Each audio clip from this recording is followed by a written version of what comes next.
Well, hello everyone. Andrew McKee, the Irish Bard. Just want to welcome you again to another fun time on Monday evening on Fair Life. So, yeah, we have had another, well, I've had another interesting week. I hope you all have too.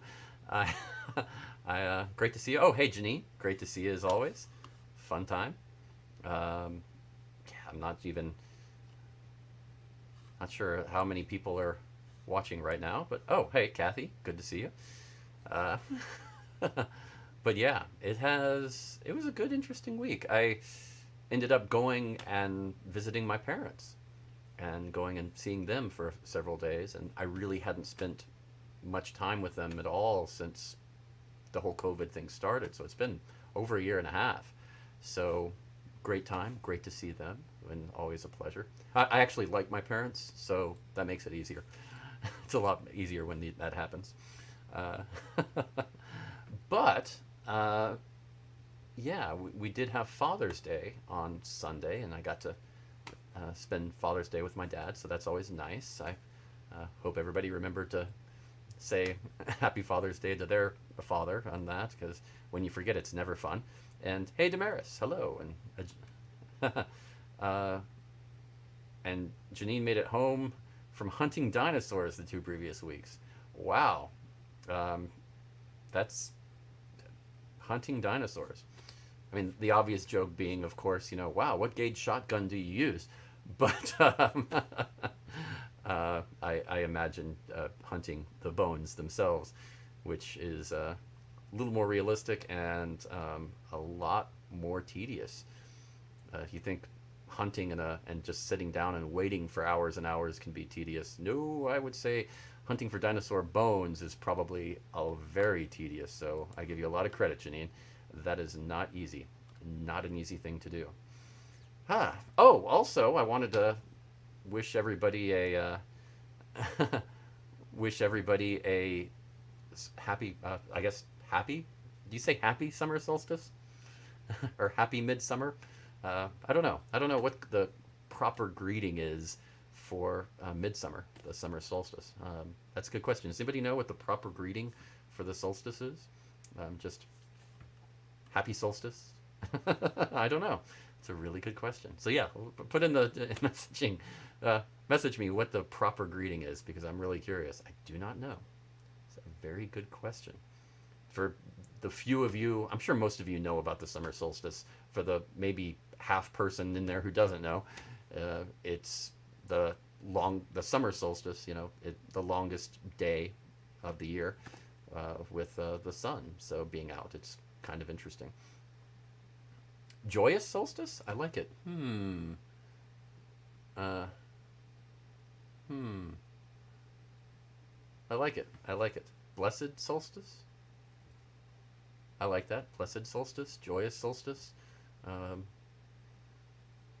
yeah. Kind of sounds like an old classic holiday song, Joyous solstice, something like that. Like a really cheesy, bad 1800s one. Like that, yes. But I like it. Joyous solstice, blessed solstice. I'm going to go with joyous. I like the flow better. I'm always one for alliteration. And joyous solstice. Yeah, I like it. So I think I'm going to go with Janine so far, unless anybody else has a better one. But that's my current vote. Always good.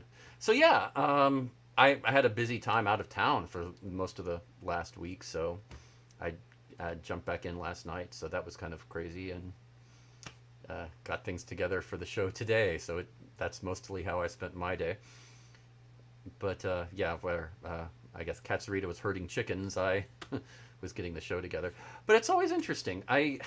You know, funny thing, I saw something in the news recently, and I wanted to make sure I included this in the show because it made me think, and things that make me think that in some way that relates to medieval or Renaissance fairs, I have to include on here now. It's got to be a thing. So I noticed that they're launching a cube satellite, a 4 inch by 4 inch by 4 inch cube satellite this fall that is made mostly out of wood. A wood sat is what they're calling it. Scandinavian company, Arctic Astronautics, is making it, and they're launching it in out of New Zealand by Rocket Labs. They're a private company that they're based in New Zealand, and they launch from there. So kind of cool. I love things like that, like using old technology and trying to use it for a very modern way, where especially in ways where people think, oh, you could never do that. I love that. The kind of like, like new ways to use cisterns and things like that. Things that new ways to use old technology, that kind of thing. And I found it really interesting. It's called Woodsat, one word. So you can check that out if you're interested. But yeah, if you want to read more about it, very interesting. Hey, just the fact that they launched satellites from New Zealand, I thought was kind of cool. There's some really good video of the site, and of course, just like everything in New Zealand, the launch site is freaking gorgeous. I mean, yeah, you could still use that launch site in any movie, and it would be beautiful. It's New Zealand. What can you do? But yeah, and a big purpose of the launch is to just test wood and see how it will last in space, how long it can go, because it's much cheaper and more environmentally friendly than other materials that are commonly used for satellites. Now, they've tried different varnishes on it to test it out, and they have a camera focused on the satellite so they can keep track of it, how it responds to being exposed to space.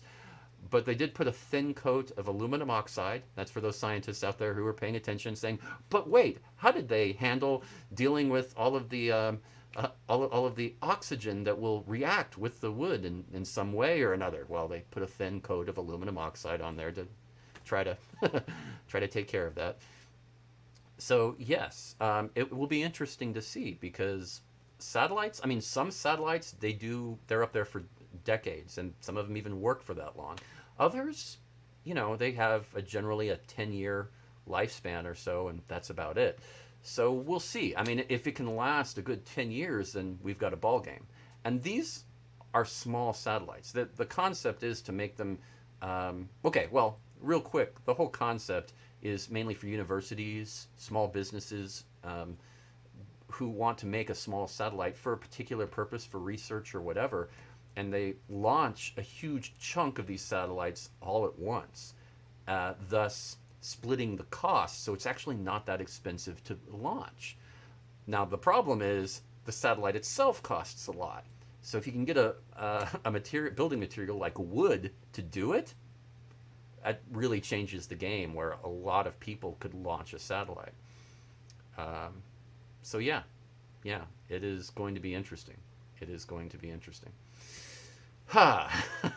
So anyway, I know that's probably a little weird to throw on something like Fairlife, but it just, when I think of wood, I think of classic building materials and beautiful woodwork, beautiful furniture. And at Faire, you do see a lot of gorgeous woodwork there, from true artisans who make it themselves by hand.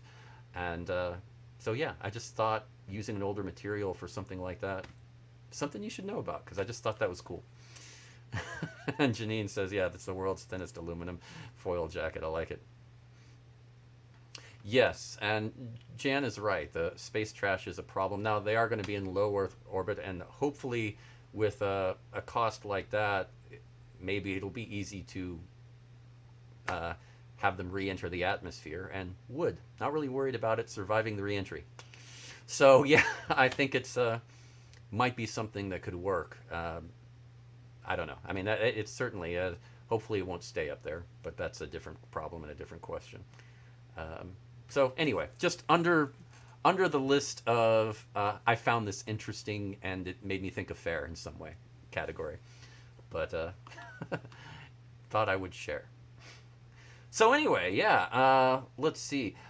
We do have some still some interesting fairs going on in the summer. So we're starting. Yeah, we're kind of, people kind of look at MidSummer as, well, some people look at it as the beginning of summer. Others kind of look at it as the middle of summer, like hence MidSummer. But however, what fairs are going on? A few aren't still going on that were going on last week, but we still have a decent number. So let's go ahead and jump over that. I'm just going to go straight to the graphic and not do the me in the graphic. Um,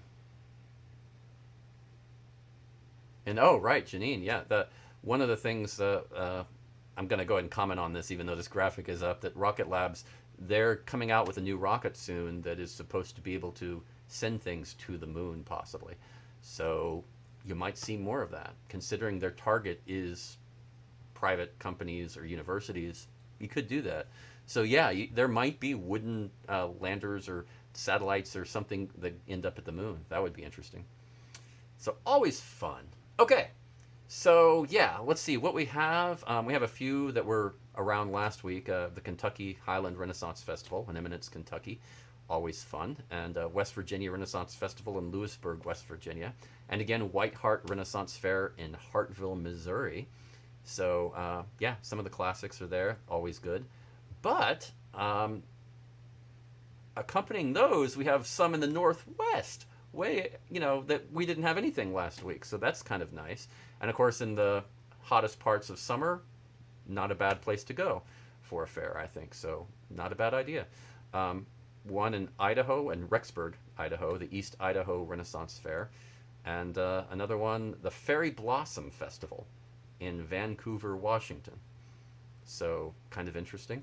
Then we also have in the Northeast a fair in Vermont, the Vermont Renaissance Festival in Stowe, Vermont. So yeah, that will be something to check out. Now, I did look at the long range forecast on here, and in the Northeast and the East and the Southeast, there's going to be a chance of some rain this weekend.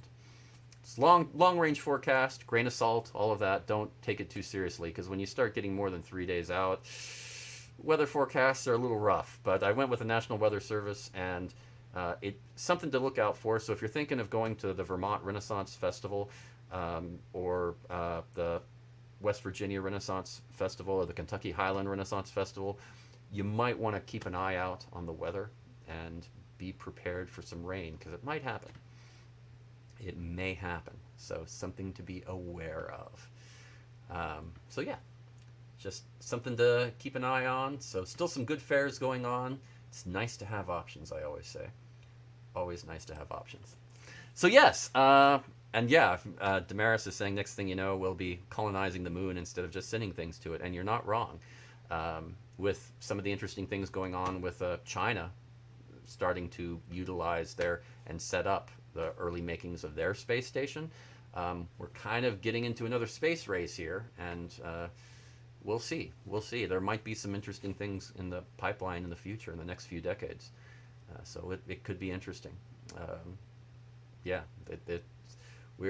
it's no longer just send some probes. There's a lot more stuff going on. So something to look out for. It's not just Elon Musk now. Now they're sending Jeff Bezos up to into space. Don't get me started on that, because I mean, there's some things that are publicity stunts, and then there's that. I can't even begin. That's a publicity stunt of desperation, is how I would phrase it. They're just trying to prove how relevant they are. That, yeah, we haven't launched much yet, but we're ready. Just like SpaceX, we're ready. See how much we believe in it? We're sending up this guy. Anyway, that's that. But anyway, yeah, that is it. The future always looks interesting, but I love it when you can look to the future and keep an eye on the past. Always a pleasure to do that. Now, I thought about for 7 reasons, and I thought about doing something with the solstice, or trying to maybe for Father's Day and do something like that. But I'm in a mood. I'm just going to come out and admit it. I'm in a mood. So because of the Woodsat satellite, I decided to do 7 things from Ren Fair that would be awesome to see in zero gravity. That's right. 7 things from Ren Fair that would be awesome to see in zero gravity. I mean, think about it. I mean, I'm sure you're already thinking of cool stuff off the top of your head, because so many things at Fair have to do with gravity. It's kind of frightening when you think about it, but it's true. Gravity plays a huge part in a lot of things at Faire. So you put it in zero gravity, interesting things are going to happen. So I thought about it a little bit, and I said, Damaris has already piped in with a few things, naturally. Okay, well, I'll get to that, but yes, I'll keep throwing in ideas if you want, and we'll get to those after I throw out mine. But number 7, to me, was just an obvious one, because, and Jan already said it, so here we go, jousting. Because, I mean, horses in space, right? I mean, come on. Yeah, I kind of sound like Hugh Grant in the movie Notting Hill, where he's trying to talk to Julia Roberts' character, so he presents himself as a writer from Horse and Hound, and he's asking about the space movie if there are any horses in it. That's how, I mean, it's just weird. I think it would be really really cool to see zero gravity jousting. Now, I guess they've kind of had a little bit of that with like like movies like Ender's Game in the books too, where they talk about fighting in zero gravity in great detail. So it's not unprecedented, but I think it would be a lot of fun to see that, and I hope I live long enough to see some form of that in the future. I'm not gonna lie. Yes. So, okay, number 6, the axe throw.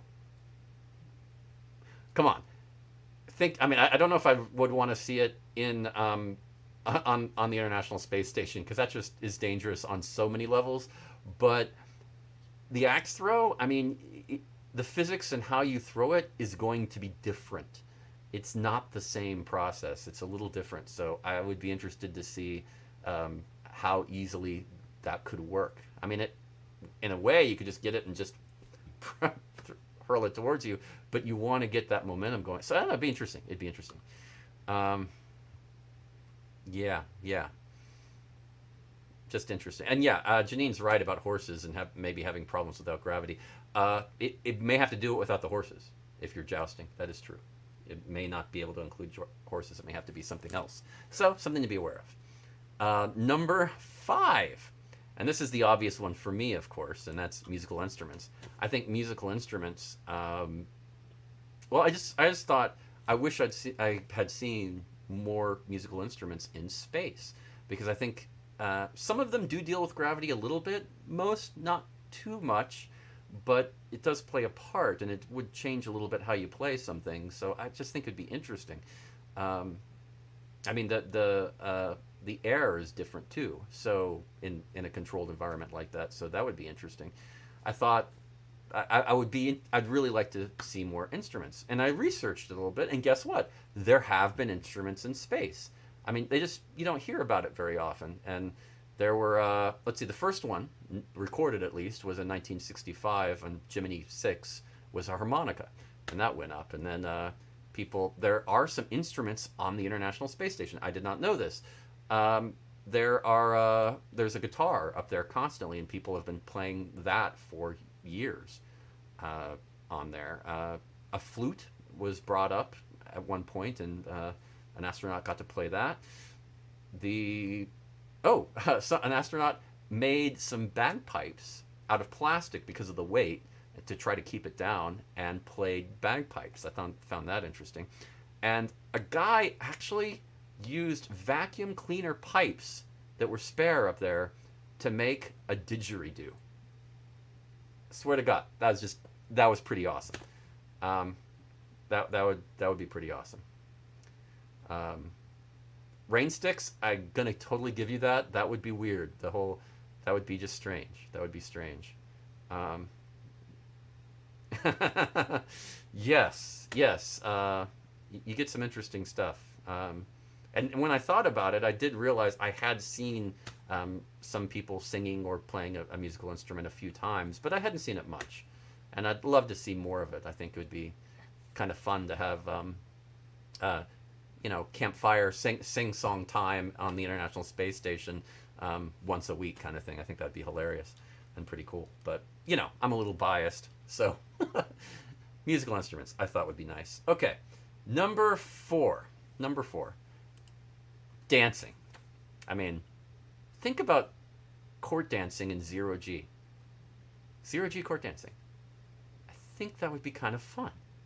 I mean, at least interesting, because the way the way everybody crisscrosses and does different things. I mean, imagine adding another, the imagine adding the Z dimension to that, because you can go around each other and up and below each other constantly.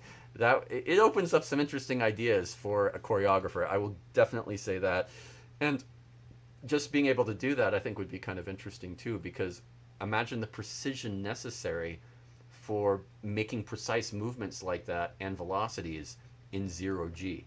So you're not just walking, you're floating, and everybody has to do it at the right moment and the right speed. So a lot of practice needed. Um, totally agree with you, Damaris. Sing along content on the space station. We need that. It's a thing.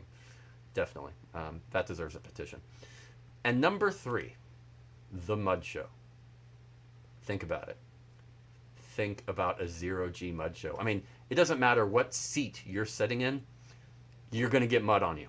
Lots of it. Because it's going to be flying everywhere, every direction, ad infinitum until it hits something.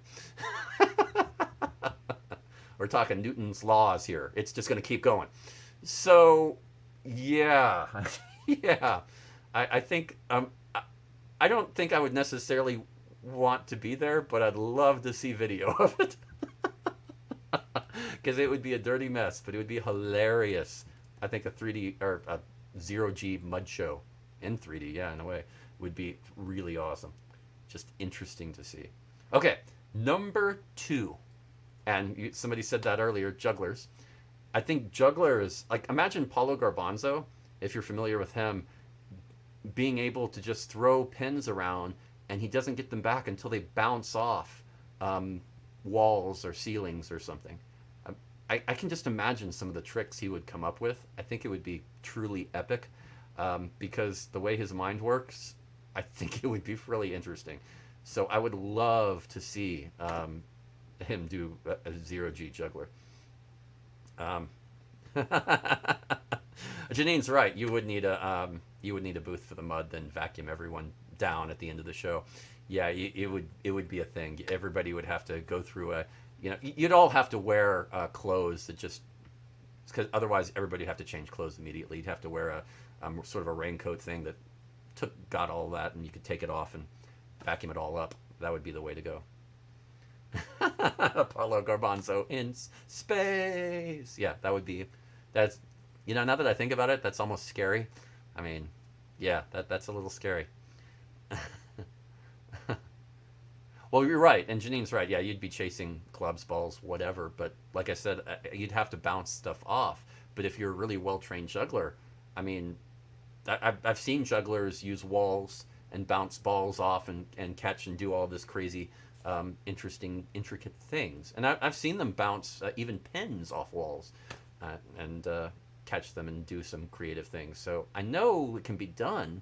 It's just, it would be interesting because you also wouldn't want to throw them near as hard as you do on Earth, because you don't need that much force to get it going.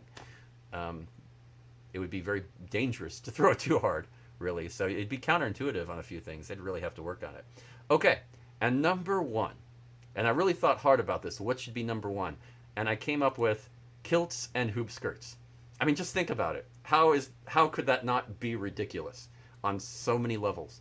I mean, the Sporin is going to have to really work extra hard for a kilt in order to make that work. And hoop skirts, I just imagine that just being like the oddest the oddest spinning top you've ever seen. So I think it would be just hilarious to watch. So that's my take on that. Kilts and hoop skirts. Always, always, always fun. So yes, you mentioned rain sticks. That's a good musical instrument thing.